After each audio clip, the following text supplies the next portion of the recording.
beberapa perabotan yang diduga terbuat dari potongan-potongan tubuh manusia.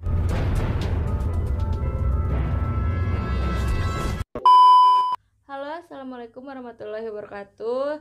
Terima kasih sudah mampir di channel YouTube aku. Dan buat kalian semua yang baru datang, jangan lupa klik tombol subscribe dan nyalakan loncengnya ya.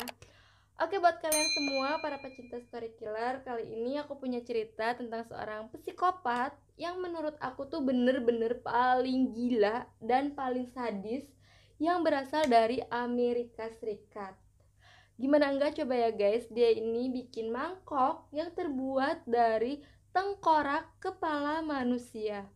Dan cerita tentang kegilaannya ini tuh banyak menginspirasi para produser film untuk mengangkat kisahnya ke layar lebar. Segila apa sih sebenarnya psikopat yang satu ini? Dan film apa aja kah yang sukses membawakan kisahnya? Tonton videonya sampai habis.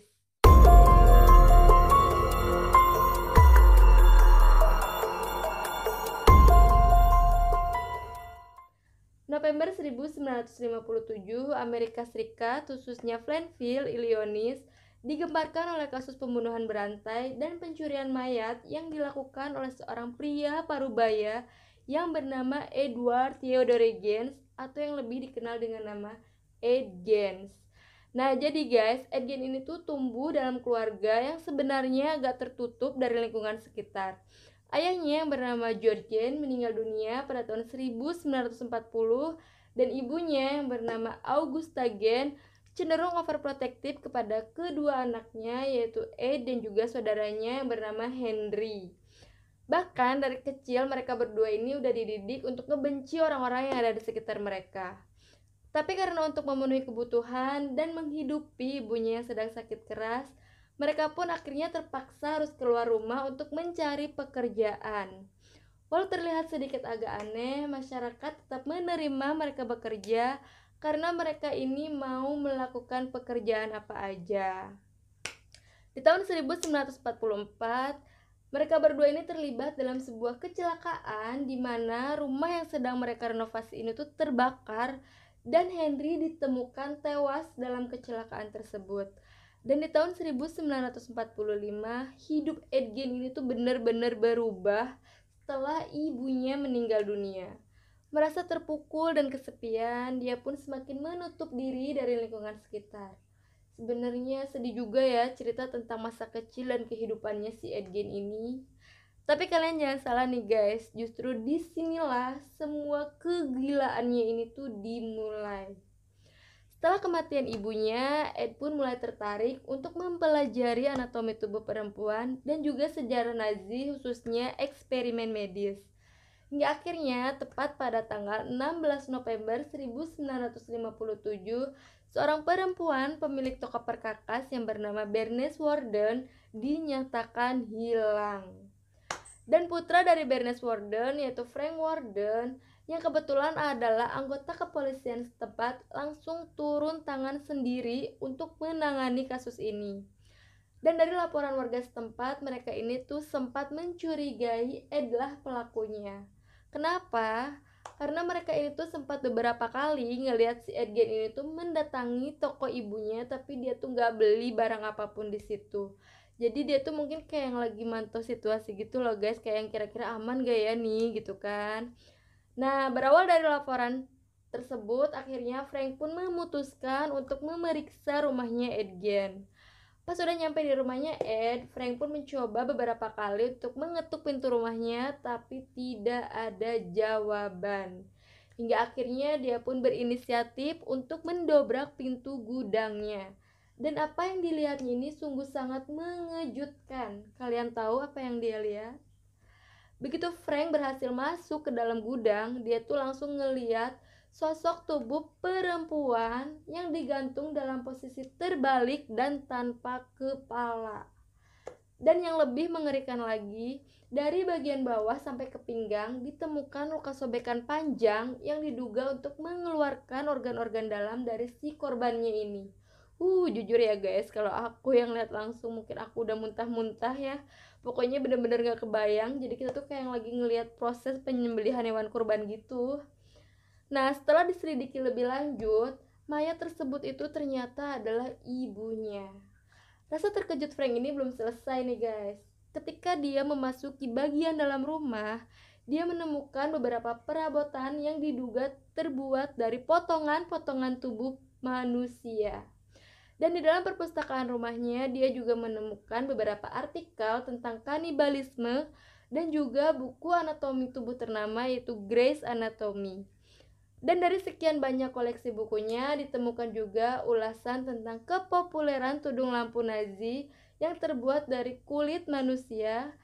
Mungkin karena terobsesi dari buku ini ya, dia juga bikin tudung lampu dari kulit wajah korbannya.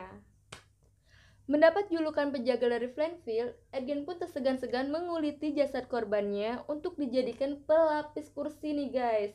Total ditemukan ada 4 atau 5 kursi yang terbuat dari kulit manusia. Dia juga menutupi beberapa keranjang sampah dan juga tiang ranjang dengan kulit manusia. Dan yang lebih mengerikan lagi, ditemukannya mangkuk yang terbuat dari tengkorak kepala manusia. Bener-bener gila ya dia ini. Gak cuma perabotan rumah tangganya aja nih yang terbuat dari potongan-potongan tubuh manusia, tapi dia juga bikin beberapa aksesoris kayak korset, ikat pinggang, legging, sarung tangan, dan juga kalung. Dan ngerinya nih ya guys, korset bikinan Edgen ini tuh diketahui terbuat dari bagian tubuh perempuan yang dikuliti dari bahu sampai ke pinggang. Sedangkan untuk legging, bahannya sendiri terbuat dari kulit kaki korbannya. Gak cuma itu, dia juga bikin ikat pinggang dari serangkaian payudara korbannya. Dan ada juga laporan yang menyebutkan bahwa dia juga bikin kalung dengan 5 buah gantungan lidah manusia serta tarung tangan yang terbuat dari kulit tangan korbannya. Dan dari sekian banyak benda menyeramkan yang ditemukan di rumahnya Edgen, ada juga topeng yang terbuat dari kulit kepala dan kulit wajah korbannya, serta rompi yang terbuat dari tubuh bagian atas perempuan, dan ada juga beberapa bibir mayat yang dijadikannya sebagai penarik hordeng jendela rumahnya. Dan yang paling parah lagi nih ya guys, Frank juga menemukan ada sebuah kulkas yang begitu dibuka isinya ternyata adalah organ-organ dalam manusia serta tulang belulang manusia yang berserakan di atas meja makannya. Jadi memang ada dugaan ya kalau si Edgen ini juga melakukan praktek kanibalisme. Di dalam kamarnya Ed terdapat sebuah ranjang yang dihiasi tengkorak manusia dan ada juga kepala yang masih utuh yang dijadikannya sebagai hiasan dinding. Serta terdapat 9 kulit wajah manusia yang juga dijadikannya sebagai hiasan dinding. Frank juga menemukan ada beberapa potong dalam kotak sepatu dan juga kulit wajah perempuan yang dijadikannya masker.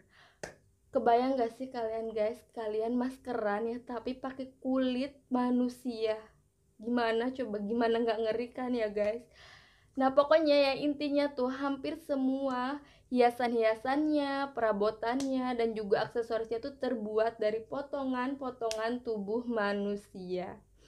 Karena kejahatan yang dianggap mengerikan ini, Frank pun langsung ditangkap dan diadili.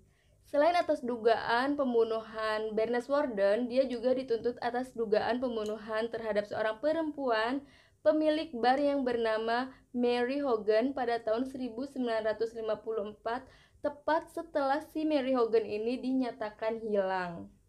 Dan dari pengakuannya, dia juga mengaku bahwa selama ini dia hanya membunuh 2 orang perempuan aja, sedangkan sisanya ia dapatkan dengan cara mencuri mayat di pemakaman. Ketika sedang diadili, dia mengaku bahwa selama ini dia tuh membuat benda-benda itu karena dia itu ingin hidup sebagai perempuan seutuhnya seperti sosok sang ibu yang diidolakannya. Makanya dia itu sering pakai pakaian perempuan dan juga pakai topeng dari kulit wajah perempuan, serta sering berpura-pura sebagai ibunya. Karena dianggap tidak waras dan tidak bisa mengikuti persidangan, akhirnya Ed pun dimasukkan ke dalam rumah sakit jiwa Institut Kesehatan Mental Mendota selama 10 tahun.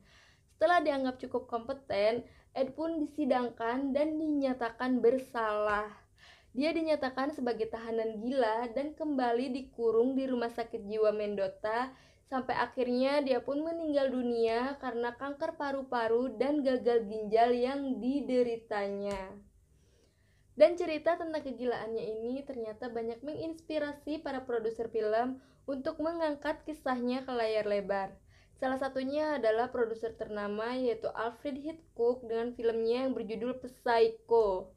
Film yang dirilis pada tahun 1960 ini menceritakan tentang seorang pria yang bernama Norman Bates yang menjadi seorang pembunuh berantai akibat pengaruh dari sang ibu yang dicintainya seperti seorang kekasih. Bahkan ketika ibunya ini meninggal dunia, dia pun mencuri mayat sang ibu supaya bisa terus bersama-sama di rumahnya. Cerita ini sama seperti Ed Gein yang suka mencuri mayat di pemakaman. Dan yang kedua adalah film garapan sutradara Tobe Hooper yang diberi judul The Texas Chainsaw Massacre yang rilis pada tahun 1974. Film ini menceritakan tentang seorang pembunuh bertopeng yang beraksi dengan menggunakan gergaji mesin dan gemar menguliti korbannya untuk dijadikan topeng dan juga dekorasi rumah. Dan film ketiga yang terinspirasi dari kisahnya Ed Gein adalah film garapan sutradara Jeff Gillen yang diberi judul The Range yang rilis pada tahun 1974. Film ini menceritakan tentang seorang petani yang bernama Ezra Cobb yang tinggal seorang diri setelah kepergian ibunya. Karena sangat sayang kepada sang ibu, dia pun membiarkan ibunya tidak dikuburkan. Dia juga mencuri banyak mayat dari pemakaman untuk dijadikan teman sang ibu. Tapi lama-kelamaan dia pun menjadi seorang pembunuh yang suka memutilasi dan menguliti korbannya untuk dijadikan perkakas dan juga aksesoris. Nah guys, itulah cerita tentang kehidupannya Ed Gein. Gimana menurut pendapat kalian? Dan apakah di antara kalian udah ada yang nonton salah satu dari ketiga film yang aku sebutkan tadi? Jangan lupa komen di bawah ya.